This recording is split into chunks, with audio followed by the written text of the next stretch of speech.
Welcome to Optimal Insights, your weekly source for real-time rate data and expert capital markets commentary, brought to you by Optimal Blue.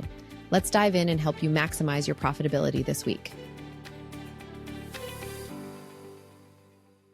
Welcome to Optimal Insights, your weekly source for timely market analysis and expert commentary from Optimal Blue.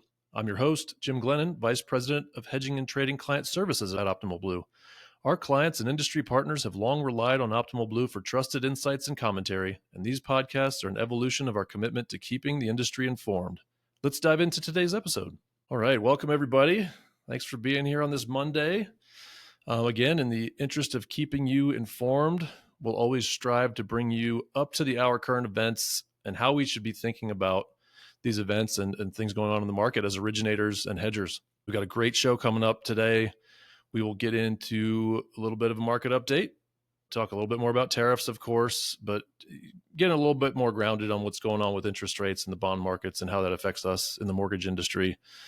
And then Kevin and I had the honor of welcoming a wonderful guest today. His name's Jim Paolino. He's the CEO of LodeStar. And LodeStar and Jim are the mortgage closing fee experts. So we'll get into exactly what that means here in our main segment. But first, a little bit of data. You've likely been watching some of the drama unfold, not just in equity markets, which have been getting whipsawed the last couple of weeks, but that's moved into the bond market a little bit, and kind of counterintuitively, we've seen the 10-year at 4.5%, seen the 30-year Treasury around 5, which are highs for this year, and then the OBMMI is at 6.9, where it had been hovering around 6.5%. Pre kind of tariff bomb that was dropped last week. And that slowed down volume a little bit, not surprising. So we've seen mortgage volume slow after some spikes early on in April and late March.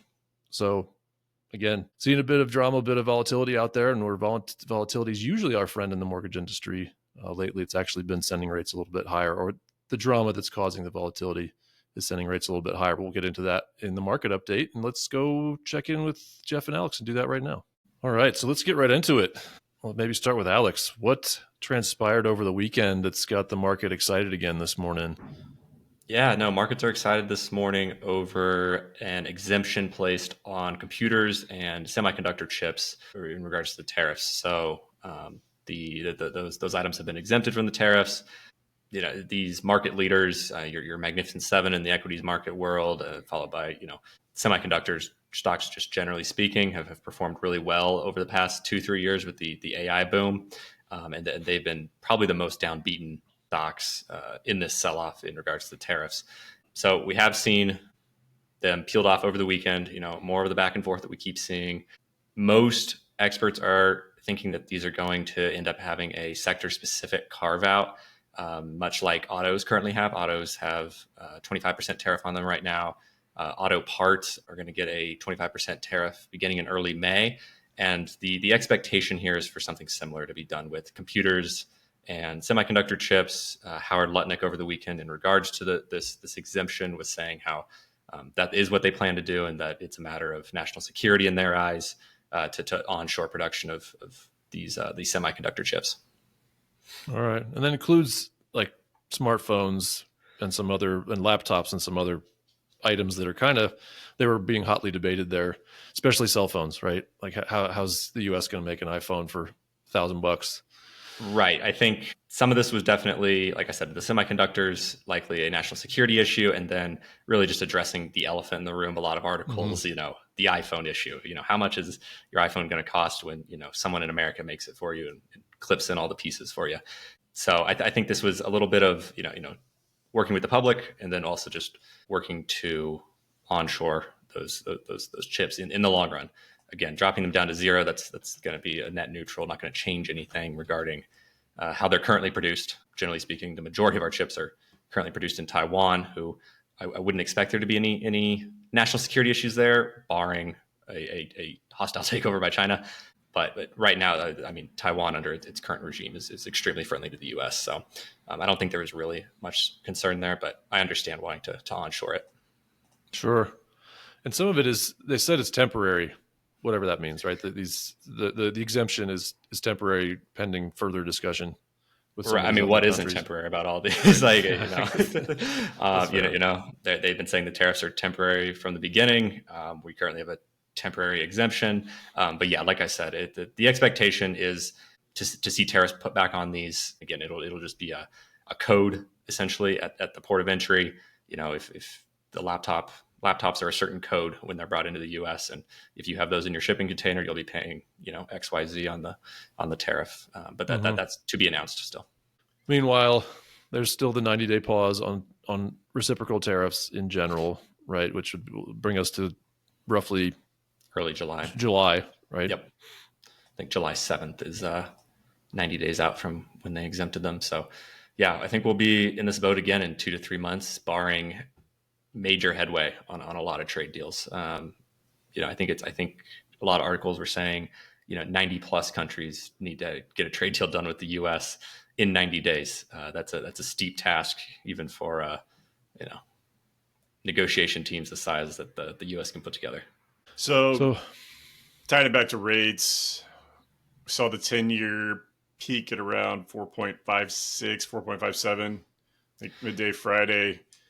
Conventional 30-year OBMI ended the day at 6.895 Friday. 10 years down a decent bit today so far. So that is certainly good for rates overall. Hopefully that was another mini peak there on Friday, and we start the downward trend again. But that was a pretty good pop, obviously, over a little over a week. The OBMI jumped almost a half point.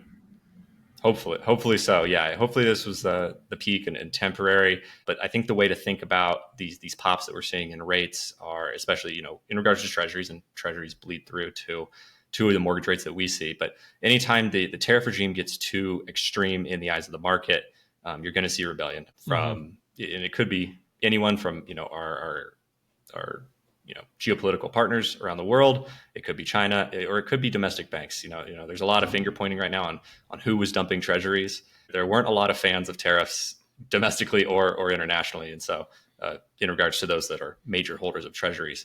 And so, if we see another aggressive push on tariffs, we could see another pop in July. Yeah, it's interesting. I think there's some fundamental dynamics that are working against the bond market as well. I've been reading more and more articles about that, where, again, you would expect with volatility, there'd be a flight to quality, rates would go down, but we're seeing rates stay the same or go up. And some of it's the deficits that we're running up. Some folks are a little bit squeamish about the prospects of the U.S., being the place to put money when things get a little sketchy, right? And the more this kind of protectionism takes hold, and more that we're kind of throwing our weight around the world and trying to rebuild and restructure the trade map, it feels like bonds fall a little bit out of favor, U.S. bonds anyway, in that discussion. And we're seeing countries like Germany, folks are investing more in like European bonds and this sort of thing. And it, slowly maybe erodes or threatens the dominance of the dollar as the reserve currencies. Chris, in our interview last week, talked a little bit about that. And just that we're maybe not playing as nice as we have in the past. So our reputation as just the dominant economic player in the world is being questioned ever so slightly, which it doesn't take much to move, treasury yields up a little bit. To state the obvious, that doesn't bode well for mortgage rates. Just looking at the CME Rate Watch futures, no meaningful change there. Some people expect a cut in May, kind of quarter people, 20% of people expecting a cut in May, but then majority thinking a cut in June. But that has been, through all this instability, there's been some ups and downs, but no meaningful change in that outlook over the past couple months, honestly. Yeah, still remains to be seen when and if the Fed will feel compelled to act, right? Obviously, we talk a lot about inflation and employment, back to fundamentals of the economy right now. And, last week's inflation number, for instance, almost got swept under the rug, but it was actually really good, economically speaking. Yeah, we got really positive inflation readings for March last week. CPI and PPI both came in under expectations. Consumer prices were up 0.1% month over month for, I think it was 2.4% year over year. That's really positive. We've been seeing those numbers up above 2.5%. I've been calling that, if we approach 3%, that's going to be put the Fed in a tough position regarding both unemployment and higher inflation. And the PPI, which generally speaking leads CPI, was actually back 0.4%. That was highly positive in that regard. Again, these numbers are for March. This is pre-tariff talk and everything.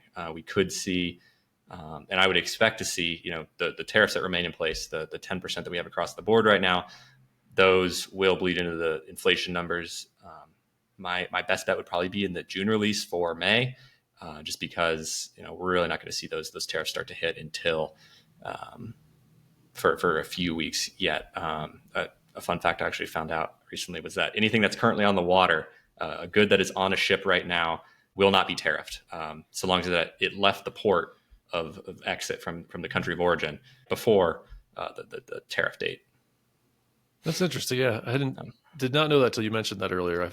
The way they talk about it, it's customs officials at the border. You picture at the border, goods come over. The buyer of those goods then pays the tariff through a bank transfer. But it's actually they would probably argue, hey, the ship manifest shows this was in international waters. It didn't originate in China. It originated in international waters when the tariffs. Right. I guess could be the argument or something like that. The technicality, but. That means there's a ton of goods out there right now that are going to get exempt from the new tariffs. Major technicality, but thing to keep on is that there's long lead times with these things, and we will be seeing these tariffs bleed through to inflation in the latter half of the year.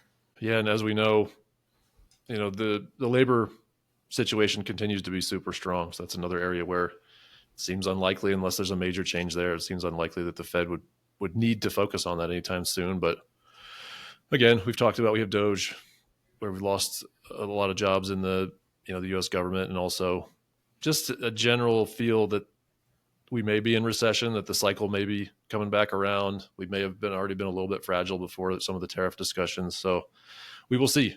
We'll get unemployment here the first week in May to see how we're doing here in April. Right? So what do we got coming up this week? What else are we looking for this week? It's a relatively quiet week comparatively. We'll see what kind of news comes out of the White House and DC, generally speaking. But in regards to economic releases, we have a bunch of kind of like business inventories, industrial capacity, those likes. They're very kind of tertiary data releases in the grand scheme of things. They're no inflation reading. And then we have housing starts and building permits for our industry on Thursday. So just keep an eye on that. As we kind of highlighted in the early part of this year, a lot of the time those are drops in the bucket, and permits are not houses that are built quite yet. And I also wouldn't expect there to be there's no catalyst for a blowout in either direction, really, in regards to housing builds. So those will be released Thursday. Always good to just keep an eye on it, know what it is. But I wouldn't expect there to be major data points that shift the rates market. I think we're very much so in a news-driven environment right now. Mm-hmm. Makes sense. Well, it's a short week also. Yeah. As Chris Maloney said, which if you haven't listened to that podcast, I really enjoyed the podcast y'all did at the end of last week with Chris. Some really good information in there, kind of medium and long-term outlooks. But, thoughts Chris ended with were stay calm, don't do anything drastic. We've been through this before. Certainly in the mortgage industry and from a rates perspective, we've been through much more volatility and larger market moves. We are getting whipsawed a little bit. But, stay calm, stay the course. Chris was very upbeat at the end. He said, we're lucky to be doing this. We're lucky to be doing what we do. So certainly appreciated that sentiment. Got me jazzed up this morning.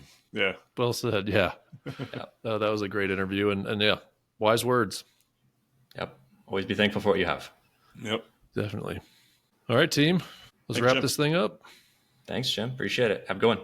Okay, as promised, Kevin and I have the honor of welcoming a wonderful guest today. We have Jim Paolino, CEO of LodeStar. If you're not familiar, LodeStar and Jim are the mortgage closing cost experts.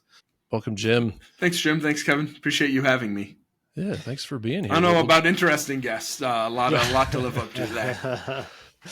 Yeah, I mean, Jim, we're super excited to have you on. I know you also invited me on your podcast recently, and we wanted to have you on because you guys are just doing some really interesting things in the space.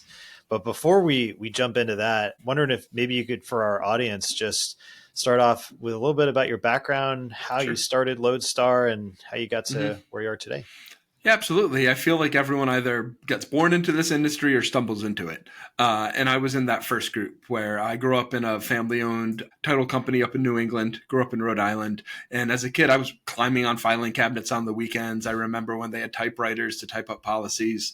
My high school and college job for them was moving filing cabinets and the storage legal boxes because they had to keep paper files for 5 years. So they basically, I got a U-Haul truck and recruited a couple of friends and would just load up boxes and try to not to ding up the office in the process, which didn't always succeed at. And then things changed around 2009. I was studying engineering at the time. Kind of Dodd-Frank was coming into effect. And for those who've been around the industry, there were a lot of impacts of that was coming through. One being the good faith estimate, which really wasn't a thing before, of the idea of title companies, lenders having to actually disclose their fees. So in 2009, I got a call from my dad saying, "Hey, do you think you could do this for us in some way?" They were basically using a spreadsheet like a lot of people were at the time. I knew enough coding to be dangerous. I put together a web app for them over a semester break. And that January 1st, 2010 was live. They were one of the few companies that were. They grew from being in 3 states to 33. For me, it was a side job for a few years.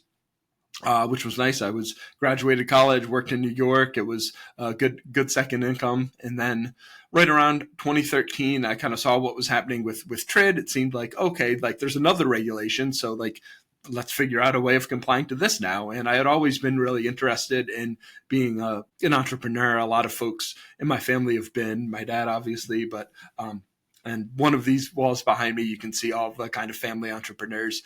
So it's something I've been really fortunate to have just a lot of I see background Darth Vader right there. Yeah, this is the pop culture wall over here, and then this is the family sentimental construction. So all four of my great grandfathers ran, a little bit of both. Well, you can make the argument that Darth Vader was an effective entrepreneur as well. So building a Death Star is not easy, but you can tell it's a Friday podcast. Right? Absolutely. So, guy got stuff done. You might have to question his methods. Good stuff. In either case, so 2013, TRID was coming into effect. I said, let's start a business. How hard could this be? Right? Recruited a couple of friends from college, made every small business mistake imaginable, not bringing in kind of the right skill sets, not knowing how to price, not having a scalable product. So it took a long time to kind of iterate and figure it out, and a lot of kind of pain along that way. But luckily, we had enough support and enough stubbornness, quite frankly, to get there. And we were able to find our niche really with lenders through their LOS, quoting those fees that need to be on the loan estimate. So those third-party closing cost fees from the Recorder of Deeds offices, there's about 3,600 throughout the country that we aggregate.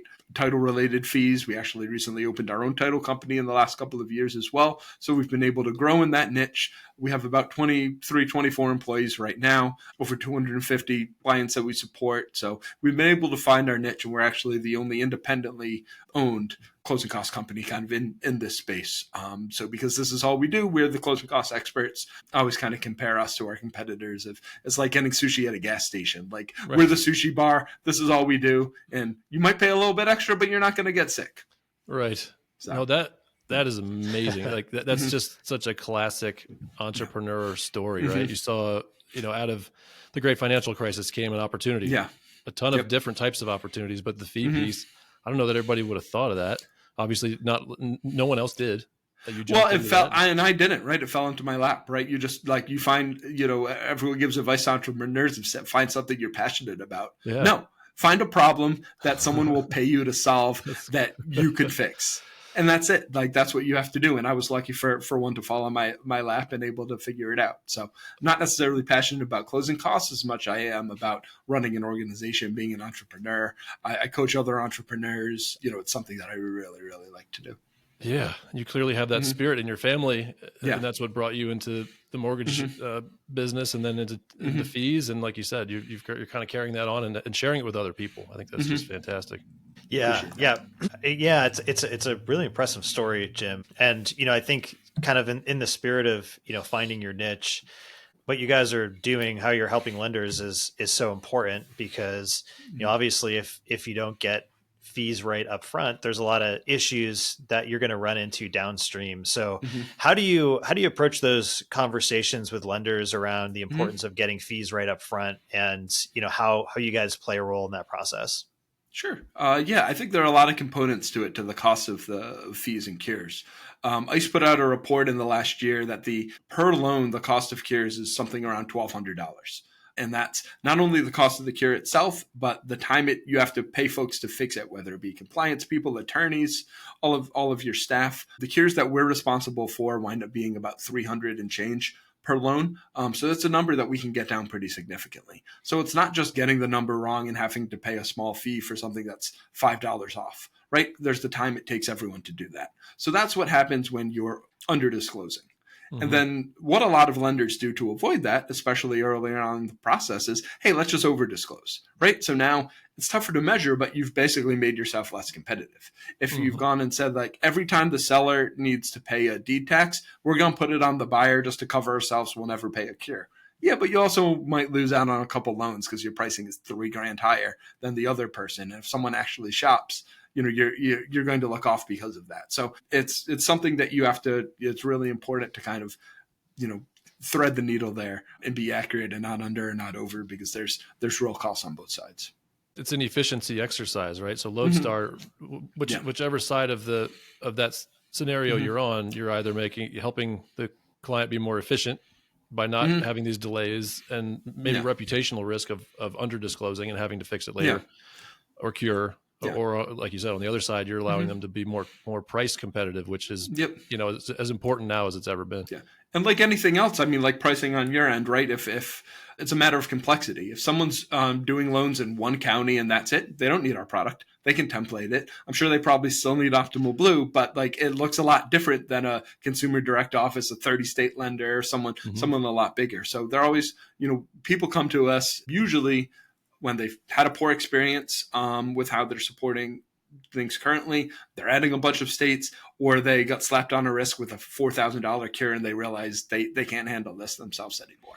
So that's usually when that complexity gets to be overbearing, is when we step in and can really provide that lift. Yeah, are you seeing expansion right now in your client base? Because everyone's trying to reach out into more areas, right? We're in a kind of an expansionary mode, and we've seen some consolidation. We've seen some mortgage lenders go out of business, so folks are probably venturing into maybe states where they haven't done business before and are even more in need of someone to help them learn that. Yeah, I think there's that. I think people are just they're more comfortable with automation and realizing that they need to bring in vendors to solve these problems, and quite frankly, they have a little more time to do it than they've had in the past. We've kind of normalized in the market now where things probably aren't really changing. Hopefully, knock on wood, right? It's hour by hour right now, but mortgage rates probably aren't dropping like crazy, but here's hoping they're not going up like crazy either. So you kind of have to figure out how to be profitable in this market, and automation and focus on efficiency is the way of doing that. So we've been growing throughout the past couple of years, but this year especially, we're seeing a lot of growth. Yeah, that's awesome. And, I definitely feel the parallels with what you're talking about with what we do day in and day out, particularly with PPE and maybe even more so with hedging and trading, in terms of the importance of accuracy upfront, the difficulty that you have in doing it yourself, really the infrastructure that lenders need in order to kind of make the most of these these areas, whether it's fees or whether it's pricing, I think is, just really important overall to underscore. So, well, to that point, I was recently at the National Advocacy Show in DC. Folks tell me, like, I don't know how to price these loans right now. I don't know how, like, interest rates are changing so much. Like, how are we going to sell these, right? So their ears are kind of smoking from that. Just because of all of the changes right now. Even when someone spoke about the economic session, they said, well, I haven't checked the news in the last 90 seconds. So like this information might be added. That might be too long. That might be too long this week. Seriously. Yeah. Yeah, it's definitely, and I think it's a changing environment. It's something that both lenders and vendors need to stay on top of, and need to make sure that they're in the know on. Anything else interesting come out of the advocacy conference related to the work that you guys are doing, or anything else? I think, well, one, I actually felt better and worse in some ways about TRID. I don't think it's going anywhere. I think the law is the law with some of these, and I don't think that's actually going to get repealed. I think generally speaking, lenders, especially depositories, are a cautious bunch. And they're pretty regulated outside of the CFPB by the state, by other entities. So I don't think anyone's going to really change a ton of what's going on, because there's just not that much incentive to, when things could change again in a few years, and there's a statute of limitations that's still floating around there. So I felt better about our piece, which was kind of why I was going to suss out. I think uncertainty is just the name of the game right now. In that same economic session, they were showing their origination forecast for the year. The MBA updates it every month. They said, yeah, we're still at 2.1 because at some point we had to put a number on paper. It was like pretty much what their chief economist said, of like, yeah, like, I don't know, like you can kind of, and a lot, there's so many things that affect housing, and there's so many pressures on both sides going on right now. And it's one of the things I love about talking about this, because it affects everyone. You can have a conversation about anytime I tell someone I'm in mortgages, I was telling you I'm going to my chiropractor after this. The guy who does the therapeutic massages was asked what I did, and we were talking about mortgages in his house and how he feels like he'll never move, and all of that. And like, everyone needs a place to live. So there's always something, and so many things affect it. Yeah. He had asked me what's going on in mortgages, and I just said a lot. Yeah.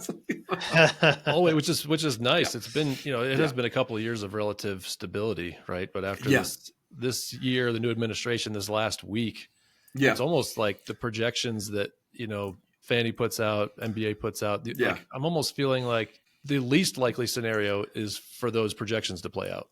It's going to be something wildly to one side or the other by the end of this year. There's no way rates stick at 6.5. There's no way we're right at 2.1. No, it's, volume's probably up because we're kind of unfreezing out of, being paralyzed for a couple of years, and it's not expected that rates will be 4.5, but I'm sure, but rates could be anywhere by the end of this year, between 4 and 8.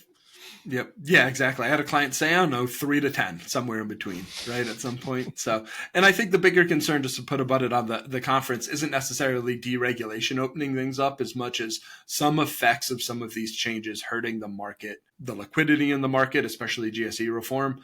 Folks are very much for that happening, but the way in which it happens is going to have a huge effect on the markets, and that's uncertain. So it's just what will the changes be on volume and overall liquidity, I think, is the bigger concern than necessarily deregulation. Makes sense. And so I guess to pivot to another topic, Jim, you guys work with lenders. You have lender fees within your system. You might have some interesting insights into how lenders are evolving their fee practices in the current market. Do you have any insights in terms of, are they getting bigger or compressing, or how's that all working out?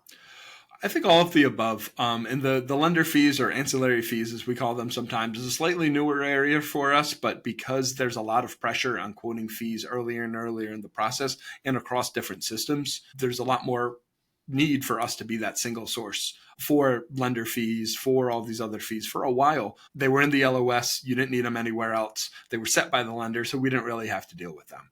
Same with an integration with a pricing engine. It happens in the LOS. That's the single source of truth. We'll just pull everything into there. That's changing now because people want to have more of that information up front.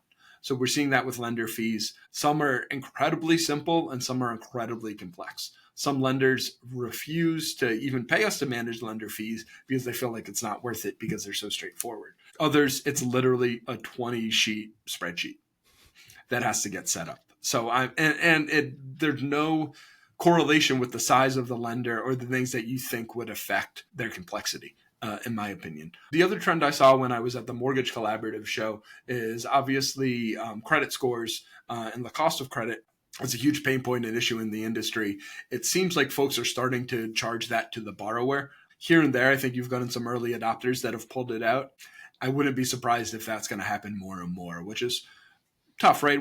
I think they wait till later in the process, so it doesn't necessarily affect their fallout. But a lot of there's no way for a lot of these changes not to make buying a home more expensive, unfortunately. And I think that's the fee, right? If it gets more expensive for the lender, it's going to get more expensive for the borrower. There's really no way of avoiding that. So that's one trend that I've noticed in lender fees that I would predict you're going to see more of. Because anytime someone mentioned that a person at their company was doing it successfully, everyone else like perked up. They're like, "Oh, can you tell me more about it? What's your name? Can we talk? Is it working? Is it hurting their productivity, their production?" Like, I think we're going to see more of it. Yeah, I mean, that makes a lot of sense. There's really only two ways to handle an increase in costs: is absorb it or pass it back on. So, and with margins just as tight as they are right now, that's it makes a lot of sense. Yeah. In this show, we like to speak to originators directly and also break things down. Our backgrounds in secondary markets, but most of our user base here at Optimal Blue is originators. So as it relates to fees, if you could provide, guidance or coaching or education to originators related to fees, what are some of the common traps or missteps that originators can run into as it relates to fees? How would you go about educating them? Yeah, that's a great question. I think don't leave it up to your loan officers in many ways, just because, not that they're not capable of it. I think originators very, very much are, especially if they're in a market that they are super familiar with, but it's just not something that should be put on them at the end of the day. It's something that makes sense to offload. And going back to my kind of thread the needle comment of, too high is almost worse than being too low, is important of getting that middle, getting that accurate fees. We have free solutions for originators as well on many LOS platforms. So check us out. I think we're going to provide a lift no matter what your size is. And I think the more accurate you can get it, the more it's going to help your business overall. Yeah, and more standardized across branches and LOs, right? You would think that if you send it down to the production level, then you could have different LOs in different regions with different ways of managing fees. And that would, that's a risk. And B, there's probably no reason for that. It seems obvious to centralize that. Yeah. I mean, it's like many things, it's penny wise, but pound foolish, right? So like if you have $10 differences in origination fees, but it takes hours to manage it, you're kind of blowing out any competitive advantage and just creating more cost for yourself. Makes a lot of sense. Well, cool. So Jim, where can folks find more info about you, about LodeStar, what you guys are working on?